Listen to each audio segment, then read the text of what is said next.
Bienvenidos una vez más a nuestro canal de Finanzas con IA. Me alegro que nos hayas elegido para mantenerte informado de toda la actualidad que ha surgido en las últimas horas. El contenido de Finanzas con IA es exclusivamente para fines educativos e informativos. Cualquier duda déjanos un comentario finalizar el vídeo. Buen día. Iniciamos nuestra crónica de mercado para la sesión de hoy, lunes 20 de abril, que da comienzo a la semana número 17 del año.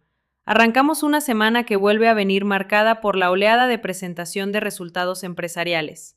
En este sentido, habrá que prestar especial atención al sector aéreo, con compañías como American Airlines y United Airlines, ya que nos pueden dar pistas bastante claras de cómo ha ido evolucionando la industria del transporte durante los últimos 3 meses, especialmente desde el inicio del conflicto bélico y en un entorno de precios del petróleo excesivamente altos. Veremos, por tanto, hasta qué punto ese encarecimiento energético ha podido afectar a sus beneficios empresariales y a sus perspectivas de cara al próximo trimestre. Junto a ello, el foco también se traslada al sector tecnológico, donde esta semana destacarán especialmente Tesla, que publicará el miércoles, e Intel, que lo hará el jueves. Por parte de las referencias económicas, tenemos una semana relativamente tranquila. Lo más destacado llegará el jueves con la publicación de los PMIs, mientras que el viernes conoceremos las expectativas de inflación de la Universidad de Michigan. Durante el fin de semana, además, han seguido llegando noticias de forma constante desde Oriente Medio. El viernes apareció la noticia de que se iba a volver a abrir el tráfico marítimo, lo que provocó una fuerte subida de los mercados, de los índices bursátiles y de muchas acciones. Sin embargo, durante el fin de semana hemos vuelto a ver noticias contradictorias. Y aquí hay que decir dos cosas. Por un lado, que es un tema realmente complicado y nada sencillo de solucionar. Pero por otro, también podemos decir con voz crítica que la sucesión de noticias contradictorias empieza a resultar alarmante. Da un poco la sensación de que las noticias pueden estar siendo utilizadas para incidir en los sentimientos del mercado, en la opinión pública y en la percepción general de los inversores. Tal y como ha quedado demostrado, a través, por ejemplo, de la noticia de que se abre o se cierra el tráfico marítimo. De hecho, en las últimas semanas se ha confirmado y desmentido ya varias veces. Y llega un momento en el que realmente se desconfía de la veracidad de cualquier comunicado. En cualquier caso, teóricamente el mercado debería ir prestando cada vez menos atención a este tema y empezar a fijarse en otros focos que también van a ir ganando importancia. Y uno de esos focos lo tenemos precisamente esta semana. Mañana martes volveremos a tener noticias en torno al candidato a ocupar el puesto de Jerome Powell en la Reserva Federal, Kevin Warsh, una persona muy cercana y amigo íntimo del presidente Trump, lo que explica en gran medida su elección para un puesto de tanta relevancia. Sin embargo, su nombramiento debe ser ratificado por el Senado, donde el Partido Republicano de Trump sí cuenta con mayoría suficiente para, teóricamente, aprobar su candidatura, siendo el día de mañana el primer paso, donde se debe comparecer ante el Comité Bancario del Senado para ser entrevistado, como proceso previo a que se decida si su candidatura pasa a la siguiente fase para su confirmación definitiva. Antes de pasar a ver los gráficos de los diferentes activos, vamos a detenernos en una pequeña diapositiva sobre la temporalidad y la periodicidad del S&P 500 a lo largo del año. Queremos mirar ese gráfico porque abril suele ser un mes tendencialmente favorable por razones de fiscalidad en Estados Unidos, y conviene tener una perspectiva de cómo podría desarrollarse el resto del ejercicio, teniendo en cuenta además que estamos en un año de elecciones de medio término y que históricamente el mes de octubre, como mes previo a la elección, también suele presentar impulsos alcistas de cierta relevancia. Y ahora sí, pasamos al gráfico de los activos, con el compañero Max.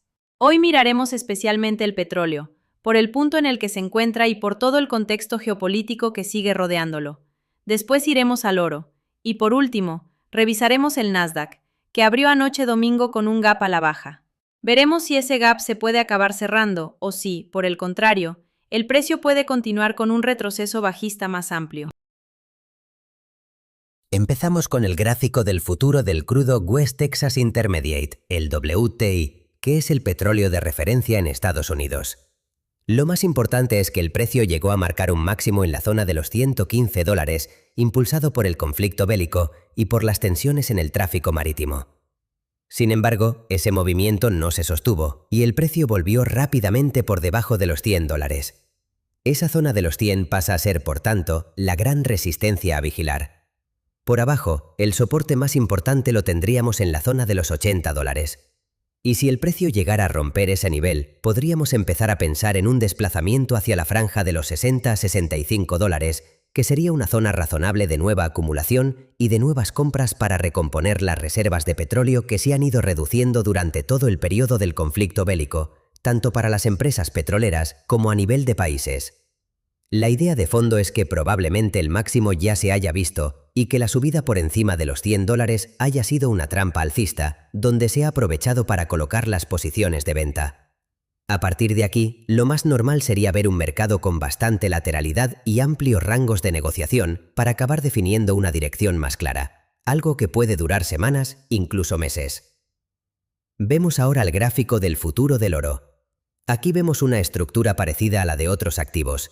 El precio marcó una zona de máximos por encima de los 5.500 dólares para después retroceder con fuerza, dejando compradores atrapados y buscando niveles inferiores donde puedan saltar stops de venta y donde las grandes instituciones puedan absorber ese volumen en forma de compras. Si acercamos un poco más el gráfico al movimiento reciente, vemos que el precio está desarrollando una zona de consolidación. Por arriba, la resistencia más clara estaría en los 5.200 dólares, que podría volver a actuar como zona de trampa alcista. Por abajo, el soporte y la zona más razonable para seguir acumulando compras estaría en el entorno de los 4.400 dólares. A día de hoy, parece difícil pensar en compras de oro sostenidas por debajo de los 4.000 dólares. Parece poco probable, porque si el precio llegara ahí, lo normal sería volver a ver una entrada fuerte de compras por parte de instituciones como de compras especulativas. En cuanto al gráfico del Nasdaq, la semana pasada vimos un fuerte impulso alcista, desde la zona de mínimos hasta la zona de máximos históricos.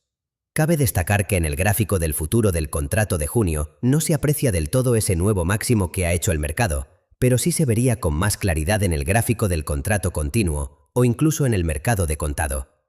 En cualquier caso, el índice sí llegó a marcar un nuevo máximo histórico relevante después de una subida de prácticamente un 15%, algo pocas veces visto. Hoy vamos a marcar esa zona de máximos como una posible trampa alcista, con la idea de que durante la semana podríamos ver retrocesos hasta el primer soporte de los 26.000 puntos o incluso hasta los 25.500.